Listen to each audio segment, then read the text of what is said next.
G'day, welcome back to the channel. I've got some goggles on the bench. Box goggles. I hate box goggles. Box goggles are evil. They're terrible. When I use box goggles, I get a headache because you have to cross your eyes. You look closely at this. Look how far away the screen is from where your eyes are. So if you wanted to look at the center of the screen, you have to sort of imagine your eyes are following my hands. You have to look inwards like this and cross your eyes, and that's uncomfortable. And it's not pleasant after a while, and it makes your eyes sore, and it's terrible. At least that's the way it used to be. When SkyZone contacted me, he said, hey, would you like to review our Cobra X goggles, box goggles? I thought, should I bother? Because I'll only, I probably won't give them a very good review because I hate box goggles, and then I'll just give them away. But I said, why not? Send them to me. It's summer. I've got time. Let's do it. So they sent me these goggles, and also a set of O4Xs, which I reviewed recently. That review is online. Go and look for it if you want it. So I did the good ones first. I thought, yeah, the O4Xs, they're good. And they're damn good. And then I thought, well, okay, we'll take a look at these now, and I'll see if I can find something to say nice about them. And I have to say, they changed my mind about box goggles. They are the best box goggles I've ever seen. The best ones I've ever used. By a long stretch, actually. And previously, if my daily drive goggles had failed, I would not use box goggles instead. I'd just fly line of sight, because the experience with box goggles for me has not been good. But mind you, that has been based on box goggles like, oh, that's fallen out. I glued that in, fella. Box goggles like these. These are the Kylans. Now, these are perfectly fine. They're pretty old now. They're quite a few years old. But this sort of box goggle is perfectly fine if you don't have a lot of money. See, it's got a big bulgy lens in there and screen, and it's quite a massive, look at the size of the damn things. Anyway, so those goggles, they work, but they are really just, emergency. And as I say, I'd rather fly line of sight than fly with those box goggles. But these ones, it's a totally different ball game. These are just totally different. I don't know what SkyZone has done, but I don't feel like I'm having to cross my eyes to look at the screen on these. It's comfortable. My eyes don't get tired. I don't get a headache. I don't feel like, oh gosh, when's the flight over? I've had enough of this. These actually work just like, well, not just like, but almost like regular FPV goggles in terms of comfort, in terms of the experience, the immersiveness. They just changed my mind. They're damn fine box goggles. They really are. So I guess the next question is, before I do the next question, let's finish this one. What are you getting for your money if you buy a set of these goggles? Okay, basically you're getting a set of SkyZone O4Xs without the OLEDs.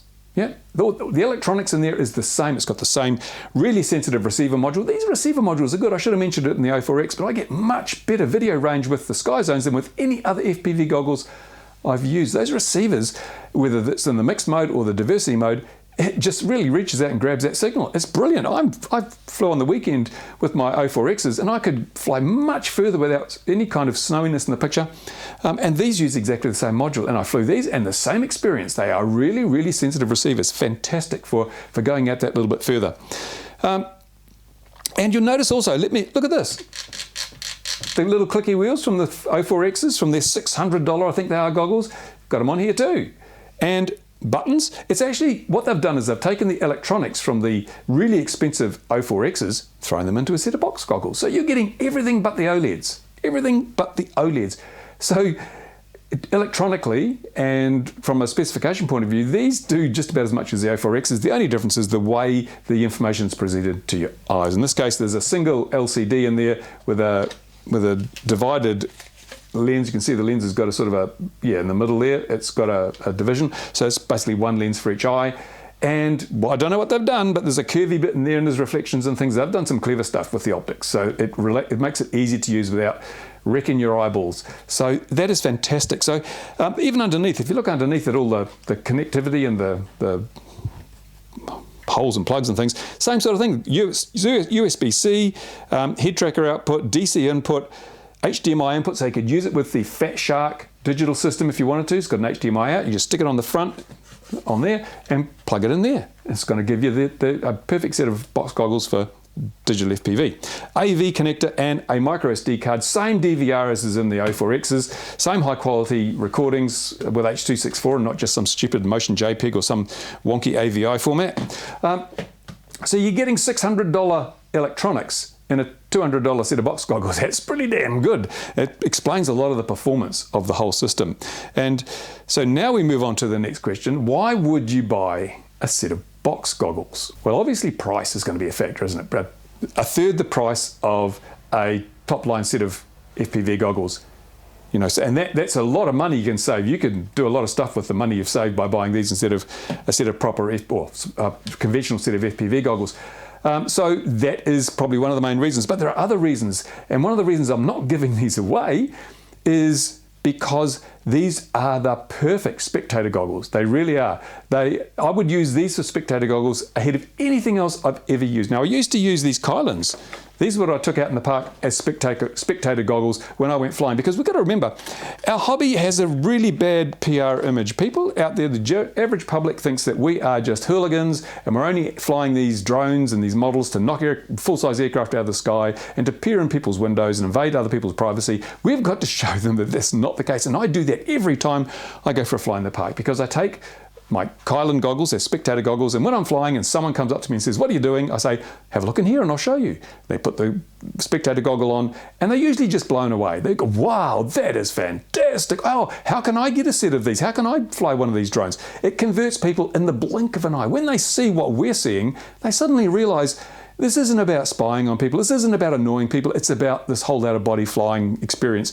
And it converts them in a blink of an eye, as I said. So the more we can do that, the better. And the reason I use box goggles for that is it's pretty straightforward.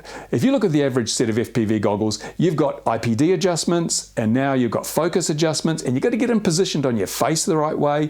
And so it can take a bit of while to set up a set of goggles. You've got to explain what IPD is and then fart around. And a lot of people, they might wear glasses, so they only get a blurry image. And so it's very difficult to put regular FPV goggles on some stranger's face in a way that they can get the full experience. But box goggles, you notice under here, no IPD adjustments because it doesn't need them. It's only got one screen.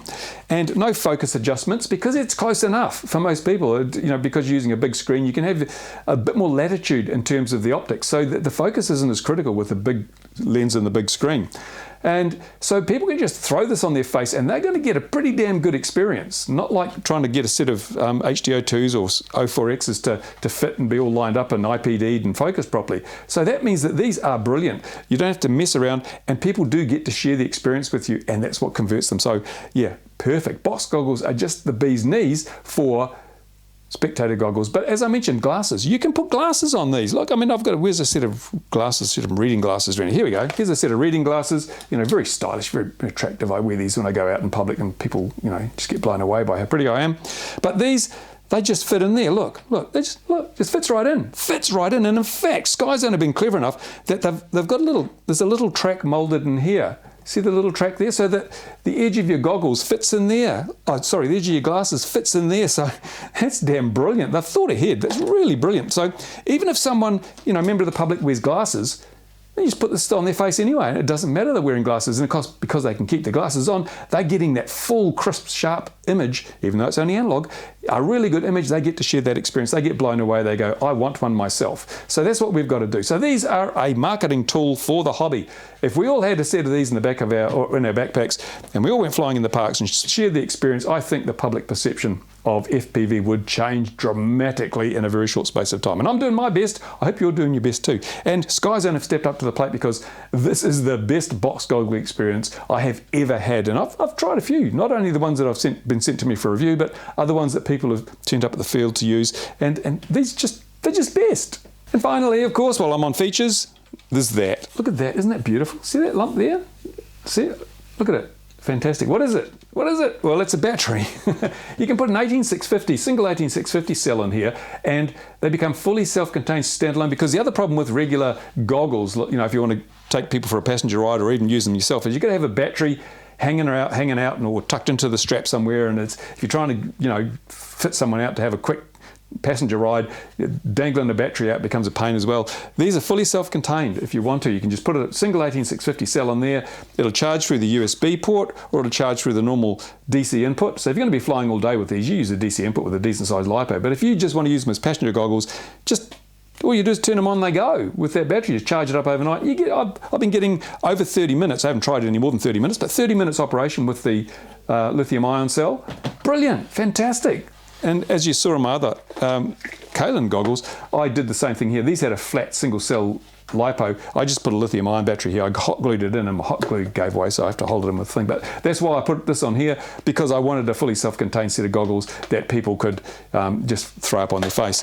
But this does the job so much better.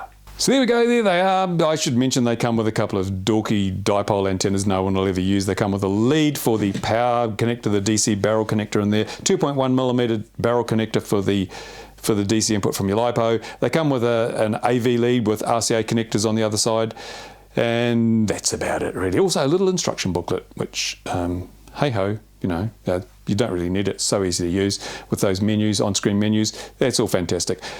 That's about it.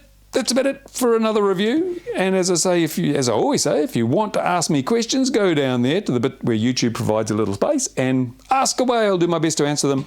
And these are also being sold under the eSheen brand. I think these ones are actual SkyZone ones, but you'll find some with eSheen. I think they're exactly the same spec. I guess they've just basically said to SkyZone, hey, can we rebrand your goggles and sell them? And they're doing that. So I don't think there's any difference between the SkyZone ones branded SkyZone and the ones that are branded eSheen. One little point to note is that there's also a Cobra S model. Oh, here we go. Turn this over. Oh, excuse me, on manual exposure. It looks horrible, doesn't it? Ooh, let's turn that down a bit. There we go.